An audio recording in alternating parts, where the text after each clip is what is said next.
Bloomberg Audio Studios. Podcasts, radio, news. In a heated meeting at the United Nations last week, Kosovo defended its decision to enforce the euro as the country's only currency. But Serbia, the European Union, and the US have heavily criticized the move, saying the regulations may disrupt payments to ethnic Serbs. Now, the Prime Minister of Kosovo, Albin Kurti, says the new rules are non-negotiable, and he joins me for an exclusive conversation. Prime Minister, thank you so much for joining us. This certainly has made a lot of your allies very alarmed on what happens next. We've had criticism from the US, we've had criticism from the EU. You've refused to back down. Is that your final word? Central Bank of Kosovo made this regulation, so it's an independent state agency. It's not a decision of our government. And it was not made in January this year, but in December last year. Preparations were going on and everything was going smoothly. Precisely out of success for preparing for this new regulation, Belgrade has set an alarming tone with intention to cause ethnic tensions. Just like we have switched from car plates KM from Milosevic time to new RKS, we're going to do Prime this Minister, as well. I mean, the concern is that a lot of people that you really rely on, your partners in the EU and the US, have taken this out of provocation. I mean, they say you're cracking down on Serb minority in northern Kosovo. You surely could call the central bank and say, like, politically, this is not a good thing. Let's reverse this. I cannot do that because we are a democratic republic and independent state agencies are not subjugated to the government. That's why we're going to do a smooth transition. We're going to do a hotline where Serbs can call and complain for whatever is not okay according to them, but we cannot reverse this decision. So they asked for more time and we're giving more time, and even our American and European partners now are saying that regulation is legal because it's fighting terrorist financing, illicit activities, but we should not be too hasty in like absolute implementation, and this is what we're going to do throughout this month of February. Prime Minister, Kosovo is also preparing for municipal elections, right, in the north, which local Serbs boycotted last time, leading to the unrest that we saw in May. How will this, concerns with the currency affect those elections? We have been giving social benefits payments to all Serbs of Kosovo who are our citizens. I'm not only Prime Minister of Albanians, even though Albanians are 93%. We have 4% who are Serbs. And thousands of families and tens of thousands of individuals receive payments in euro. We are not banning dinar. We're just formalizing it. We're just making things legal. Regarding these elections in the north, they can't use dinar. So if you don't ban it, but they can't use it. They can have dinars, and there are 10 commercial banks in Kosovo where, as means of payment, they can exchange into euro. Dinars were our currency during occupation in previous century. Since liberation in 1999, we had first Deutschmark, German mark. Then from 2002, we had euro. So, Prime Minister, what is your end game with Serbs in the north? Well, we want them to integrate in the society, and vast majority of them have done so. They have Kosovar ID cards, they have Kosovar passports, they work together. The problem is not Serbs of Kosovo, the problem is autocratic regime in Belgrade, which is a Russian proxy. It's a client regime of Kremlin. And they are doing this pre-apocalyptic alarming in inciting ethnic tensions because they want to cause troubles in the Balkans. Prime Minister, so how do you see the integration? What does that look like? You talked about IDs. How do you see it more concretely? Almost 3 years ago, I won on this ticket of jobs and justice. I believe that justice integrates people, fairness in the institutions, social justice, and also court justice. But on the other hand, we are also providing jobs for people despite their ethnicity. Employment in Kosovo, in comparison to 3 years ago, increased by around 18%.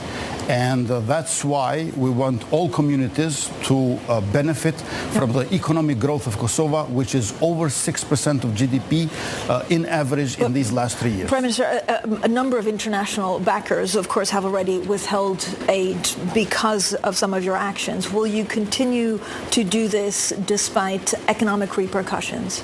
I want peace and security, but I want peace and security through democracy, through rule of law, and through constitutionality of our republic. So I'm not going to give up on one for the sake of the other. How will you replace missing funds?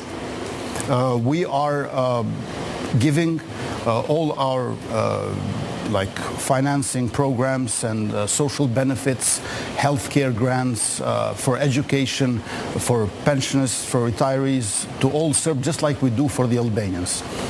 In addition, they receive from Serbia some payments, and they can do that because Serbia can send dinars, but in the ATMs, they're going to receive euros. There will be this exchange from dinar to euro. We are not going to have any kind of punitive measures. We don't want to punish anyone. We want to help Serbs. I'm Prime Minister who wants people to have more money, not less money. And I think we're going to come out victorious from all this crisis, which has been caused by Belgrade, not by local Serbs. But Prime Minister, there's an understanding, right, amongst international institutions that what you've done is antagonizing. And you had, when you were elected, promised a dialogue with the Serbs. So are you backing down on that promise, or what was this, a misunderstanding? On the contrary, we have an agreement with Serbia. On 27th of February this year, it will be 1 year that in Brussels we made this basic treaty. The problem is that Serbia is not signing it and is not respecting it. So I think that appeasement of Serbia should stop from both Brussels and Washington, D.C. I believe that they are considering Serbia as a kind of irrational actor which has to be appeased. I think we need accountability, transparency, European Union and NATO for the entire Balkans, and Kosovo has no alternative to that. Prime Minister, how important is it that you sign something sooner rather than later? We could see Donald Trump in the White House. He has been more supportive of Serbia. I think it's important to do this as soon as possible, but then again, we cannot force Serbia. It is European Union and US who can do that. Meanwhile, Serbia is taking armament and ammunition from both Russian Federation and China, and they want American tolerance and EU money in addition. But the way you're talking, Prime Minister, makes it very difficult, right, for the normalization to start. Is that, how would you assess the current relationship? We have seen last year Belgrade agreeing to the text of agreements due to pressure of EU and US. So basically, pressure functions and works, but it has to be done by Brussels and Washington, D.C. We are the most democratic country in Western Balkans, and according to Freedom House, Transparency International, World Justice Project, when it comes to anti-corruption, when it comes to political rights and civil liberties, Kosovo is #1 among 6 countries of Western Balkans which still are not part of European Union. I understand one of the linchpin is, of course, the Association of Serb Municipalities in Kosovo. How's that going?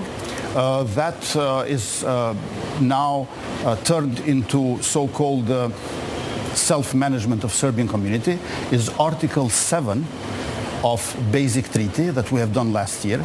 It has also an implementation annex from March last year, but out of 11 articles, Serbia already violated 8 of them. And mid-December last year, Madam Prime Minister Brnabić from Serbia sent a letter to EU saying that they are basically withdrawing from the agreement. Right. So for me, it's very difficult to proceed further when they don't sign the agreement, don't respect it, they do violations, and finally they sent a letter where they say they don't obey to it anymore. Prime Minister, tensions are high. How do you see the Balkans in terms of security in the next 10 years?